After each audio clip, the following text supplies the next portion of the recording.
میرا ذاتی تجربہ یہ ہے کہ جہاں عورت کی عزت نازک ہوتی ہے وہاں مرد کا روب بھی ناقابل اعتبار ہوتا ہے، خصوصاً جب باپ بائی ان پڑھ دیہاتی ہو تو جھوٹی غیرت کے نام پر لڑکیوں کے جذبات اور ارمانوں کا سودا کر دیتے ہیں۔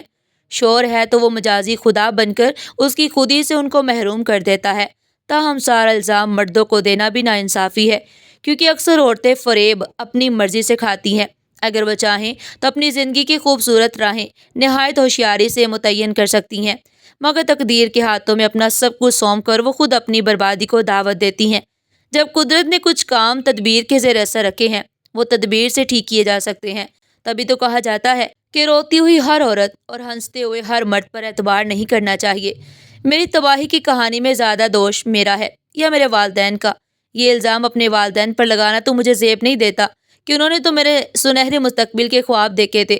میں نے ہی اپنے خوابوں کا سنہری جال خود پر اس طرح ڈالا کہ وہ مجھ سے دور ہو گئے۔ انہوں نے میرا نام رحمت اس لیے رکھا تھا کہ بیٹی ان کے آنگن میں رحمت بن کر اتری ہے۔ بڑی منتوں مرادوں سے انہوں نے مجھے رب سے مانگا اور پا لیا۔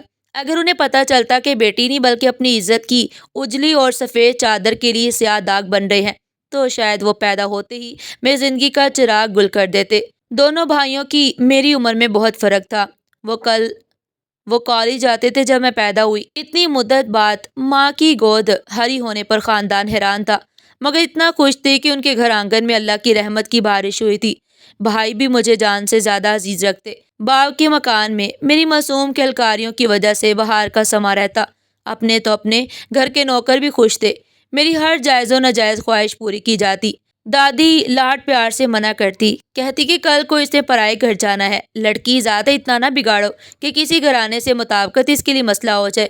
میں 8ویں جماعت میں تھی جب بڑے بھائی کی شادی ہوئی۔ بھابھی بہت اچھی تھی، سارا دن میں ان کے کمرے میں گھسی رہتی۔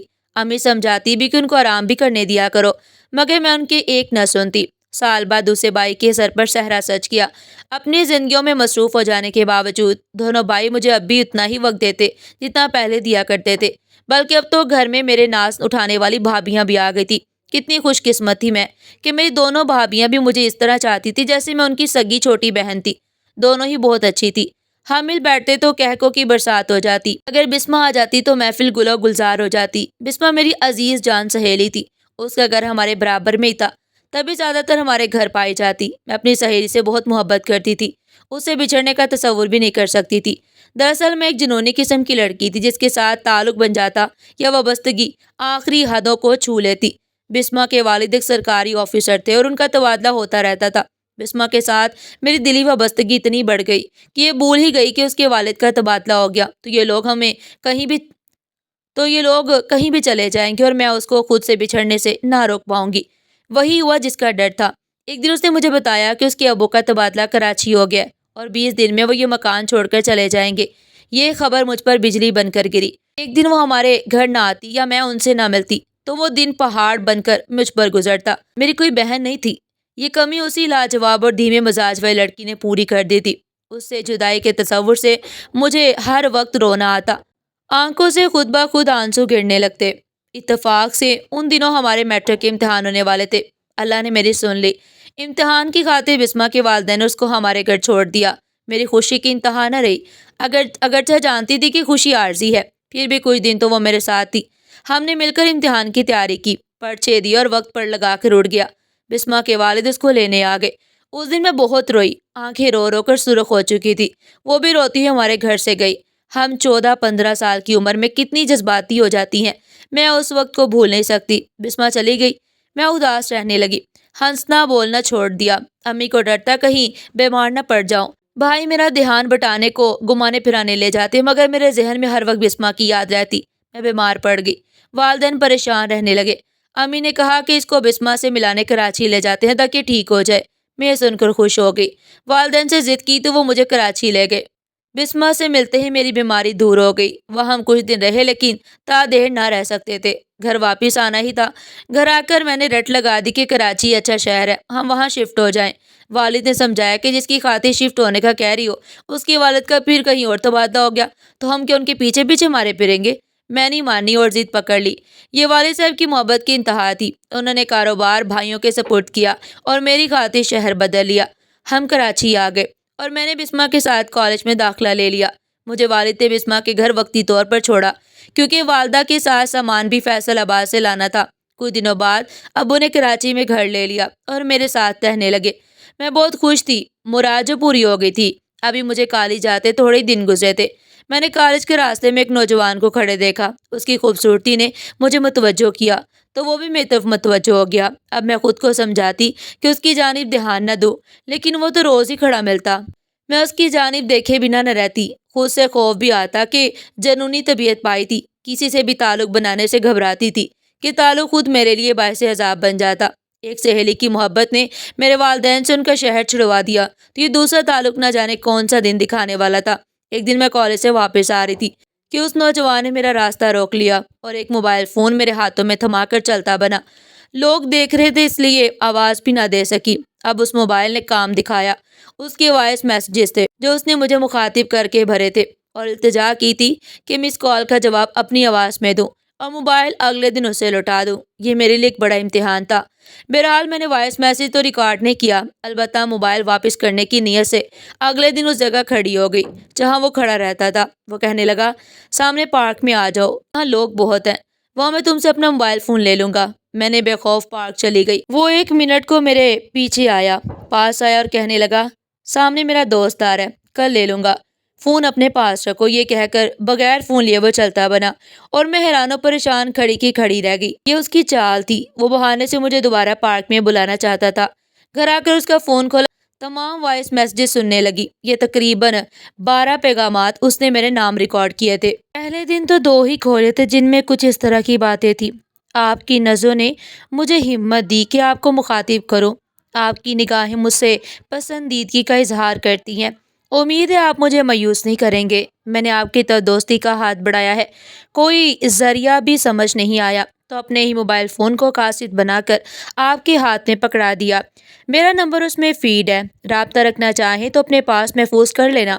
ابھی میں اس کے یہ پیغامات ایک ایک کر کے پڑھ رہی تھی کہ امی کوئی شے لینے میرے کمرے میں آ گئی۔ اس کا موبائل فون میرے ہاتھ میں تھا لیکن والدہ نے دھیان نہیں دیا، وہ اپنی مطلوبہ چیز اٹھا کر باہر کی طرف چلے گئی۔ امی میرے کاموں میں بہت کم دخل دیتی تھی، کاش وہ اس دن غور کر لیتی کہ میں کس کا موبائل پکڑے ہوئے ہوں۔ انہوں نے تو مجھے نہ ٹوکنے کی قسم کھائی ہوئی تھی۔ والدین مجھے بہت ہی اہم سمجھتے تھے، میری ہر بات ان کے لیے حکم کا درجہ رکھتی تھی۔ اس بات نے میرا دماغ خراب کر دیا تھا، خود کو جانے کیا سمجھنے لگی۔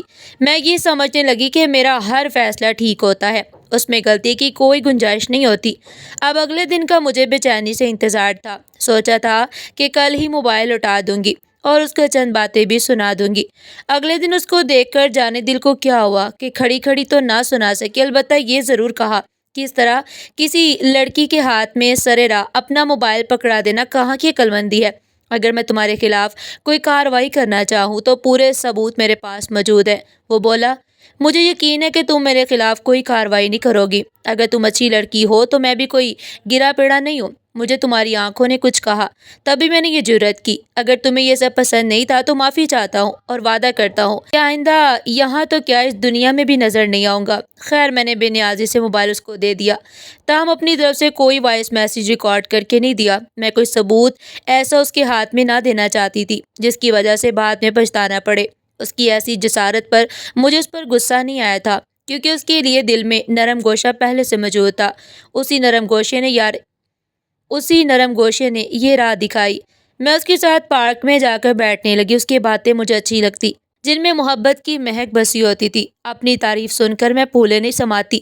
اب روز پریکٹیکل کا کہہ کر کالج سے پارک چلی جاتی۔ مجھے دیکھ کر ہارون کی آنکھوں میں خوشیوں کے دیے جل اٹھتے۔ پھر یہ حال ہوا کہ جس دن ہماری ملاقات نہیں ہوتی، کمی سی محسوس ہوتی، وہ اب میری زندگی میں اہمیت کر گیا تھا۔ ایک دن کالج میں مجھے پتہ چلا کہ اس کی اور بھی لڑکیوں سے دوستی ہے۔ میری کلاس فیلو نے مجھے اس کے ساتھ راستے میں باتیں کرتے دیکھ لیا۔ دوسرے دن اس نے مجھ سے پوچھا کہ ہارون تمہارا کیا لگتا ہے؟ اس پر میں نے بھی یہی سوال اسے کر دیا کہ وہ تمہارا کیا لگتا ہے؟ وہ میرا چچا زاد ہے، لیکن اچھا لڑکا نہیں ہے، نشہ کرتا ہے اور دوسری برائیوں میں بھی ملوث ہے۔ تبھی میرے والد صاحب نے میری باجی کے رشتے سے سختی سے انکار کر دیا۔ فروہ نے مجھے چند لڑکیوں کے نام اور فون نمبر دیے کہ تم خود ان سے بات کر کے تصدیق کر لو، یہ ان کو بھی بیوقوف بنا رہے۔ اس کی بات میرے دل کو لگی۔ میں نے ان لڑکیوں کا کھوج نکالا اور اس سے مل کر تصدیق کی، وہ سب صحیح تھا جو فروہ نے بتایا تھا۔ مجھے بے حد دکھ ہوا۔ ہارون نے میرے ساتھ دھوکا کیا تھا اور جھوٹ بولا تھا کہ مجھ سے پہلے اس کی کسی لڑکی سے دوستی نہیں تھی۔ اب جب میں اسے پارک میں ملی تو ان لڑکیوں کے نام اس کو بتا دیے اور دو ٹوک بات کی کہ تم نے ان لڑکیوں کو برباد کیا ہے۔ بولو یہ بات سچ ہے یا نہیں؟ وہ گھبرا گیا، کہنے لگا تم سے کس نے کہا ہے؟ جس نے بھی کہا ہے کہا تو صحیح ہے نا۔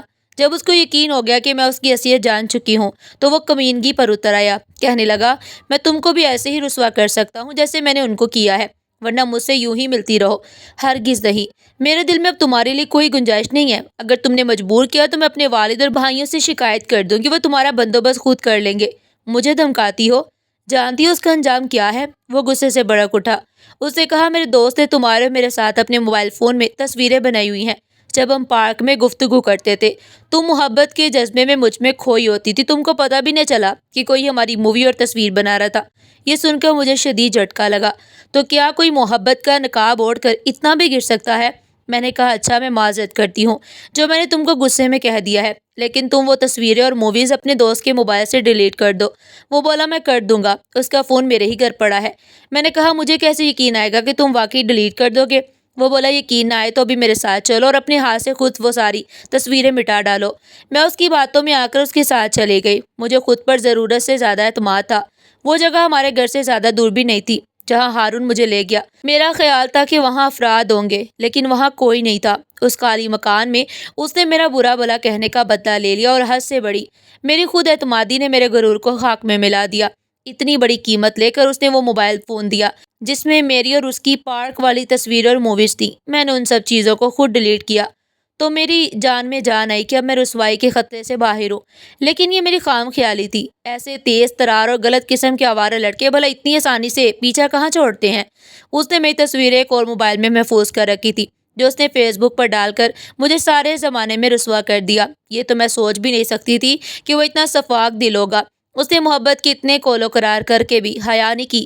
مجھ سے بڑی بھول ہوئی کہ اس کی خوبصورتی کے جال میں پھنس کر اس پر اعتبار کر بیٹھی۔ دراصل ماں باپ نے اتنا مجھے پیار اور اعتماد دیا تھا کہ میرا خیال تھا کہ میں چاند پر بھی اڑ کر چلی جاؤں تو جا سکتی ہوں، کوئی بھی اجنبی اور تنہا جگہ مجھے نقصان نہیں پہنچا سکتی۔ فیس بک پر میری تصویریں چلنے سے میں ہی بدنام نہیں ہوئی، میرے گھر والے بھی کسی کو منہ دکھانے کے قابل نہیں رہے۔ میری زندگی برباد ہو گئی، بلکہ زندگی ہی بدل گئی۔ میرے والد رسوا ہوئے، بھائی بھی شرمندہ ہوئے۔ ان کے لاڈ پیار کو میں نے اپنی نادانی سے رسوائی کے اندھیرے میں دھکیل دیا۔ ابو بالکل خاموش ہو گئے، انہوں نے مجھ سے بات کرنا چھوڑ دی۔ ذرا سی لغزش انسان کو عزت بری زندگی سے باہر نکال پھینکتی ہے کہ وہ منہ کے بل جا گرتا ہے اور پھر تمام عمر اٹھنے کے قابل نہیں رہتا۔ ہارون نے تو مجھے برباد کر کے گھر بسا لیا، لیکن میں اپنے گھر میں بیگانہ ہوں۔ میرا تجربہ بھی یہی کہتا ہے کہ ریاکار مرد کا واقعی کوئی اعتبار نہیں ہوتا، ایک ایسے سام کی طرح ہوتا ہے جو موقع پاتے ہی ڈس لیتا ہے۔ کچھ تو ایسے بھی ہوتے ہیں جو اپنی ہوس کی خاطر کتنی ہی معصوم اور بے گناہ لڑکیوں کی زندگیاں اجاڑتے چلے جاتے ہیں۔ شاید وہ اپنی ہوس کی شدت میں یوم محشر کو بھی بھول جاتے ہیں۔ خوبصورتی اس پر سونے پر سہاگے کا کام کرتی ہے۔ یہ ایک ایسا پردہ ہے جو انسان کے اندر کی صورت کو بالکل چھپا دیتا ہے۔ تب عورت ہو یا مرد، اس کی پہچان مشکل ہو جاتی ہے کہ وہ دھوکہ دینے والا ہے یا دھوکہ کھانے والا۔ میں بھی ایک ایسے ہی حسین چہرے کے فریب میں الجھ گئی تھی، تبھی دھوکہ کھا گئی تھی۔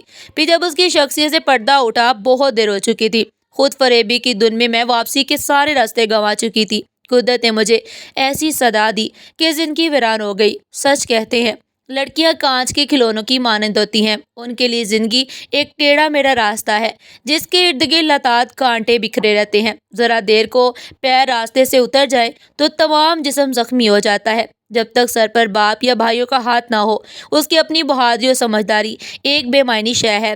ہمارے یہاں بلا شبہ والد اور بھائیوں کی طرف سے انہیں بڑی توجہ اور تحفظ حاصل ہوتا ہے، مگر حیرت کا مقام یہ ہے کہ کبھی والد اور بھائیوں کی طرف سے بھی ان نازک کلیوں کو ٹھیس پہنچ جاتی ہے اور یہ ٹوٹ کر بکھر جاتی ہے۔ جیسا زخم میں نے زندگی سے کھایا کاش کوئی دشمن بھی نہ کھائے۔ یہ وقتی دوستیاں صرف ایک زندگی نہیں بلکہ خاندانوں کی عزتیں پامال کرنے کے لیے کافی ہوتی ہیں۔ اب سوچتی ہوں کہ اگر روک ٹوک ہوتی اور ہر بات پر اعتبار نہ کر لیا جاتا تو میں اتنی بڑی آزمائش سے بچ نکلتی۔ ناظرین، آپ کو آج کی کہانی کیسی لگی؟ کمنٹ سیکشن میں اپنی قیمتی رائے کا اظہار ضرور کیجیے گا۔ پھر ملتے ہیں ایک ایسی ہی سبق آموز کہانی کے ساتھ، تب تک کے لیے اپنا بہت سارا خیال رکھیے گا۔ اللہ حافظ۔